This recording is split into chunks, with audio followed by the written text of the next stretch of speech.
આ શું નવીન ફળ છે? આ આવાકાડો છે, વિદેશી ફળ, બટર ફ્રૂટ. જ્યુસ બનાવે? આ જ્યુસ બને છે, સલાડ બને છે. આનો ટેસ્ટ બટર જેવો, માખણ જેવો હોય છે અને એને એટલે આને બટર ફ્રૂટ પણ કહેવાય છે અને આવાકાડો પણ કહેવાય છે. ને આના હેલ્થ વેલ્યુ, ન્યુટ્રિશન વેલ્યુ લીધે બહુ આની માર્કેટ વેલ્યુ વધી છે અને આનું બહુ ક્રેઝ અત્યારે. તો વિદેશમાં આના જ્યુસ બહુ પીએ છે એવું મેં, અને કોઈક ઇન્ડિયામાં પણ આના જ્યુસ મેં ઘણા જોયા કે આના જ્યુસ બનાવીને જ્યુસ ઘણી બધી આને અત્યારે આપણે બ્રેડ ને ઘણું બધું ચાલુ થઈ ગયું છે, બધી પ્રોડક્ટમાં યુઝ થાય છે. અને આ ઝાડુ વાવવા માટે કેવી જમીન જોઈએ? આને આપણે આંબા જેવી જમીન હોય તો વધારે બેસ્ટ આવે છે. આંબા જેવું જ થાય છે. આંબા જેવી એટલે થોડીક પથરાળ જમીન હોય તો હાલે. તો આપણે ગીર જેવી જમીન હોય એમાં કમ્ફર્ટેબલ છે? કમ્ફર્ટેબલ છે. ને રેતાળ હોય તોય થાય છે. અમે કચ્છમાં આનું વાવેતર કરાવ્યું છે. કચ્છમાં એ બહુ સારી રીતે થઈ રહ્યા છે.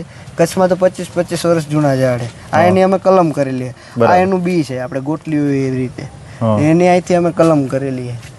આ અમારી વેરાયટી ગરમ વાતાવરણ હોય તોય થઈ જાય, બાકી આ ઠંડા વાતાવરણ હોય આપણે 47 ડિગ્રી સુધી ગમે ત્યાં કરી દઈએ છીએ. અને આનું ઝાડ કેવડું, આંબા જેવડું થાય કે? આનું આંબા જેવું ઝાડ થાય છે. આ બધી એની કલમો તૈયાર થાય છે આવાકાડોની. તો મિત્રો, ભાઈ પાસે આ કલમ પણ મળી જશે.